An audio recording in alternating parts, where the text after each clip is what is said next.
On the first day back to class for Ontario Public Elementary Schools, the ETFO is holding a media conference to outline its next steps about the government's repeal of the 2015 Health and Physical Education curriculum. The Federation president is joined by legal counsel Howard Goldblatt. The announcement is expected to also address ETFO's concerns with the snitch line and website that the government has set up to anonymously report any concerns regarding teachers and the curriculum. Things are underway, so let's go live to Toronto. Have always and will continue to act in a professional way that puts students' needs first, and I am proud of that. Now I would like to, at this point, turn it over to Howard Goldblatt from Goldblatt Partners LLP, who will represent ETFO in this matter. Howard will explain the application filed this morning on ETFO's behalf to seek a review and an injunction against this government, and when Howard's done, we would be happy to take questions. Howard?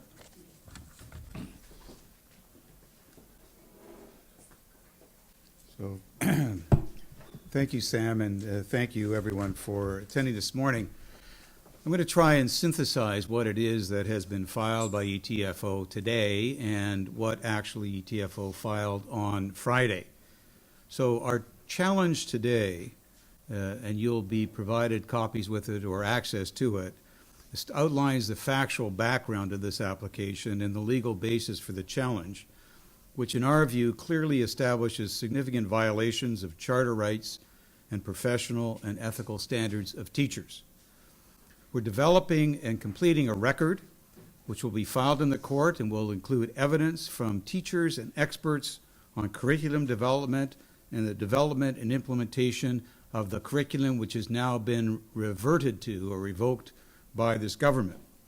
What we are seeking is the following, both in respect of the directive to return to the what I would call the 1998 curriculum or the 2010 curriculum, as well as what Sam has described as the snitch line, or others might call it the reporting line.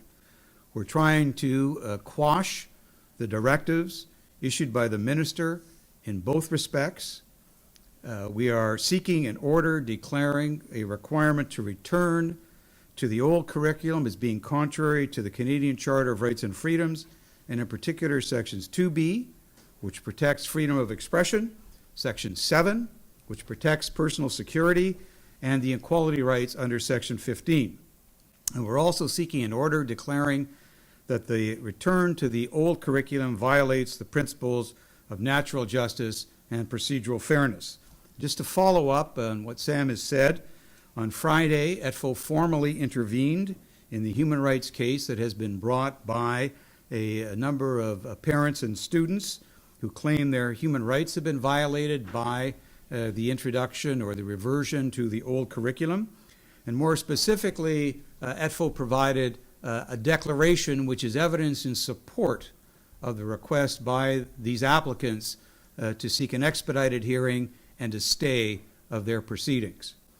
Let me be a little bit focused on some of the law. The Supreme Court has expressly identified that teachers are the medium for the transmission of values in our society and key actors in developing civic virtue and responsible citizenship in an environment free of bias, prejudice, and intolerance. The directive and the reporting line fly squarely in the face of these fundamental freedoms and values. The government has intentionally restricted the expressive freedom of teachers, prohibiting them from fulfilling their role as educators and preventing them from communicating accurate information critical to student health, safety, development, and participation in a modern, diverse, and pluralistic society. Their actions increase the risk of physical and sexual violence, transmission of sexually transmitted infections, cyberbullying, and online child exploitation, all of which engage the protection required by Section 7. And lastly, their actions perpetuate substantive discrimination against diverse and minority students, parents, and members of society by excluding topics related to sexual identity, sexuality, same-sex marriage, and a myriad of other modern, necessary matters that should be communicated in accordance with the professional judgment of the teachers. And lastly, the actions, including the reporting line, unreasonably require and/or coerce teachers into violating their legal, ethical, moral, and professional obligations under the Education Act, the standards of practice, the ethical standards of practice, all of which were promulgated by the Ontario College of Teachers as well as the Human Rights Code. So, we're happy to take some questions. Hi there, I'm just wondering, what are teachers to do in the meantime? Is this not kind of a confusing time for them until there's some kind of ruling? Yeah, well, we have said from the very beginning that our members, teachers, should continue to use their professional judgment, as Howard has outlined, in terms of their obligations and their professional responsibilities. And they should continue to exercise their professional judgment to ensure that the students that are in their care are getting the education that they need for a 2018 environment in this society. Howard, could you just clarify the timeline for this legal challenge? We have the papers here, so the injunction has been filed. Yes. You have to wait on a judge to Okay, so, essentially permit the injunction or rule in your favor before they this moves forward? well, I'd rather they rule in my favor before they hear us, but that doesn't necessarily work that way. You're aware that the CCLA has also filed an application, and they have sought to have it heard on an expedited basis. So we're discussing this matter with them. It is likely that there will be a coordination with respect to their application because the courts don't want to hear things more than once. We're bringing forward, as I've already indicated, a pretty fulsome record, and we're hoping that it can be heard as quickly as possible. But, you know, the actual timing of it will depend upon the coordination with the courts, the CCLA, and any other potential interveners, because I can tell you that there are a lot of organizations and groups that are very much interested in participating in this challenge. For Mr. Hammond, Travis Sanders, Global News. I'm assuming the snitch line that you're talking about is the fortheparents.ca website. That website, it does direct parents to the Ontario College of Teachers, but it says pretty clearly on that website that there's a process that parents should go through, talk to the principal, etc., if they do have a complaint. Wonderful. Take the snitch line down. It's that simple. It's unnecessary. It's not needed.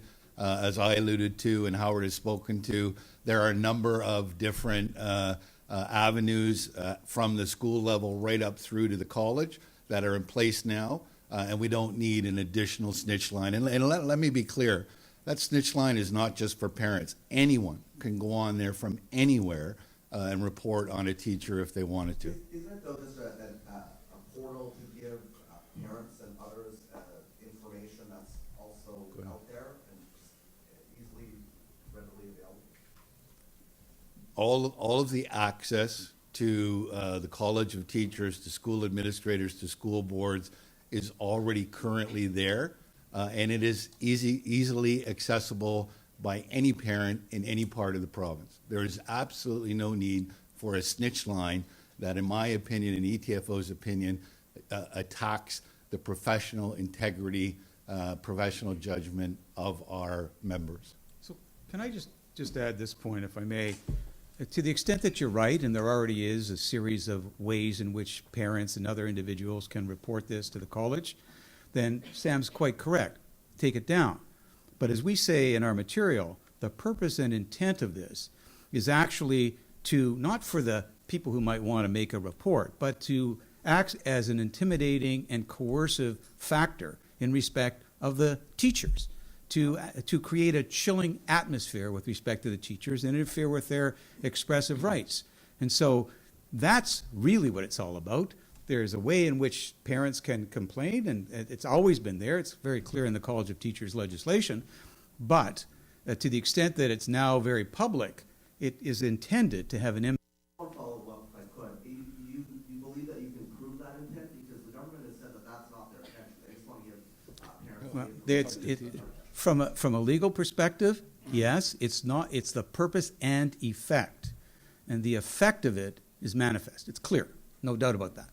And in addition to that, just talk to some of our members across the province who are starting back at school today and the effect that that snitch line, as Howard has outlined, has had on them. This is going over some of the same ground, but could you lay out in lay terms what your legal arguments that the snitch line should be quashed are? They're essentially the same arguments as we have with respect to the directive. They interfere with the ability of teachers to express themselves, to exercise their fundamental charter rights under Section 2B. They act as as I say, as a chilling effect, so they contravene Section 2B, they contravene the teacher's ethical and professional responsibilities, and they also contravene in the terms in which they have an impact both in the classroom and frankly beyond the classroom, because teachers reach way beyond just the classroom in terms of the fundamental protection under Section 7, and without any question, they have an impact on rights under Section 15, equality rights, a significant impact upon those rights. And I would ask that you just take a look at our application. We've laid that out very clearly. We have some significant facts in that, and the argument, to the extent that we have in brief form, it's spelled out in that. Howard, you mentioned that this snitch line inhibits the ability of teachers to express themselves, but of course, that's why there's a curriculum in place and certain rules in place, so that, and I just want to make that point, like that's something the government may say, so that teachers aren't, straying too far from the curriculum, and saying things or suggesting things that may be inappropriate. And this goes for anything within the curriculum. So what would you say to that argument? And then I Okay. Well, I'm going to defer to Sam, but let me just say that it has always been the case that teachers have been able to exercise their professional judgment in expanding upon and tailoring the curriculum to meet the needs of their students and to meet the needs of a modern and diverse society. And what the entirety of what we have here is to put a significant constraint, and we say an impermissive constraint, on their ability to do that. And just two other points, if I may. One is the curriculum that the ministry has made available is available online and online only. There are no professional development sessions set up for our members to proceed on a go-forward basis. And a simple issue, a very practical example of the confusion that this has caused and where teachers are now is, let's just take a kindergarten class or a grade 1 class, and they're talking about families, moms and dads. And one of the students in that classroom puts their hand up and says, I don't have a mom and a dad. I have 2 moms. That's not included in the curriculum that this government released in terms of LGBTQ relationships, same-sex marriage. What is that teacher supposed to do? And what is that child, and if that teacher decides to take that as a teachable moment to talk about same-sex couples, is this government going to act and punish that teacher for doing that in 2018? And I would add one other point. As our application shows, the curriculum that was in place until a couple of weeks ago was the result of probably one of the most extensive consultation exercises that the ministry has undertaken. And, with a snap of fingers or a flash of a pen, that's all been undone. And that's one of the reasons why we're arguing with respect to not just the charter violations, but the entire natural justice and procedural fairness, which has a direct impact on students, parents, as well as teachers. Sam, you talked about teachable moments, and you talked about using professional judgment. So what will EPFO do if a teacher uses the 2015 curriculum and there is the teacher's reported to the snitch line? Well, we have said from use that teachable moment that I just talked about, and if the teacher responds using their professional judgment to act on that teachable moment, and the government acts to punish them, we have said that we will do whatever is necessary to defend our members in that situation and all members across the province on a go-forward basis, whatever we have to do to protect them. It's that important. Natalie from CBC News. Some boards have released statements urging their teachers to actually follow the government and teach the old curriculum. What is your reaction to that? Actually, we have been so very pleased with the reaction of some 30 boards and boards who have recently, like the Toronto District School Board and the Waterloo District School Board, who have actually sat down and in support of the content, for example, of the 2015 curriculum and in support of teachers and educators, have been very clear about the society we live in and that education needs to be inclusive on a go-forward basis. Sam, one more for you. Do you anticipate that any other unions will join you and as an intervener in this process, along with you and the Canadian Civil Liberties Association? We shall see. Off the top of my head, I think every union leader in this province, including the leader of the Ontario Federation of Labour, are on the same page as we are in terms of the need for that 2015 curriculum to be in place. And I want to be very clear that what we have said from the beginning is the simple solution here to get rid of the chaos, the uncertainty, and the attacks is just to leave the 2015 curriculum in place until the government does what they've promised in terms of consultations. That's how it's worked for decades in terms of implementing a new curriculum. Sam Travis from Global News again. Just wondering if you could comment. Global did some exclusive polling by Ipsos last week, and it found that one half of Ontarians polled, 51% support the Premier's decision to repeal the 2015 sex ed curriculum, and 50% are fine with the 1998 curriculum. Yeah, I'm not going to comment on a poll that you've done. I haven't seen the poll. I haven't seen how it was implemented, so I apologize. Are you concerned though that there might not be as much support from parents on this as teachers? No, absolutely not. I would suggest to you that the vast majority of parents, the parents that I've spoken to, the parents who have contacted me, and not our members, have been very supportive. In fact, of the 2015 curriculum being left in place, and our position, as we've stated for over a couple of months now. Howard, a question for you, Sean from Canadian Press. You were in court on Friday arguing very similar charter challenge in a sense to be freedom of Slightly different. What Slightly does it different. say about this government that you've got two challenges to freedom of expression before the courts, one with the City of Toronto and now NFL? Well, I mean, clearly, I think it indicates that there are some very significant challenges that are being brought forward by. It's not just the case on Friday. It was the Tesla case that for which there was a positive decision in favor of the Tesla people. There is the case that we argued, I think, extensively on Friday that engaged provisions of the Charter. There's this case today that engages provision of the Charter.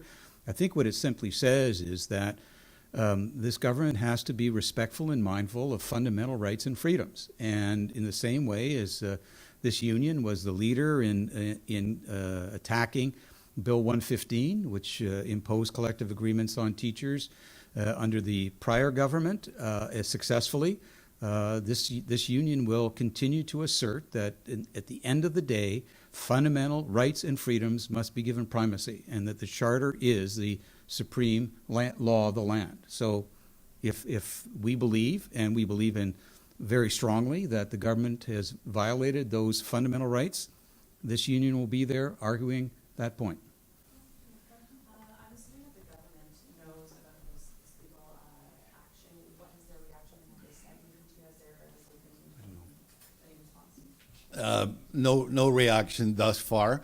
I can say to you honestly that the Minister of Education, the Premier of this province, have not been in touch with education stakeholders or partners, if you will, including ETFO, since they were sworn in. We find that, as do other education stakeholders disturbing. One final question? For Howard? Question for Sam. Andrea Horvath, during the summer session, I asked her a question about whether or not she thought the policy of repealing the sex ed curriculum, rolling it back to 1998, was homophobic. She said, indeed, she did. What are your thoughts on that? Do you feel that the current curriculum in place right now is homophobic?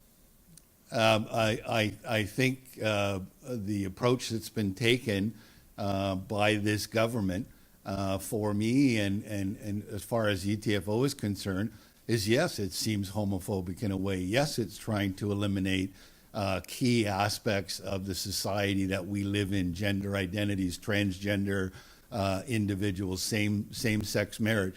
I don't know what else you would call it. We're simply saying, you know what, it's 2018, and you can't push all of that back into a closet back to 1998, and we're not going to stand by and allow that to happen. Thank you very much. Thank you. Thank you.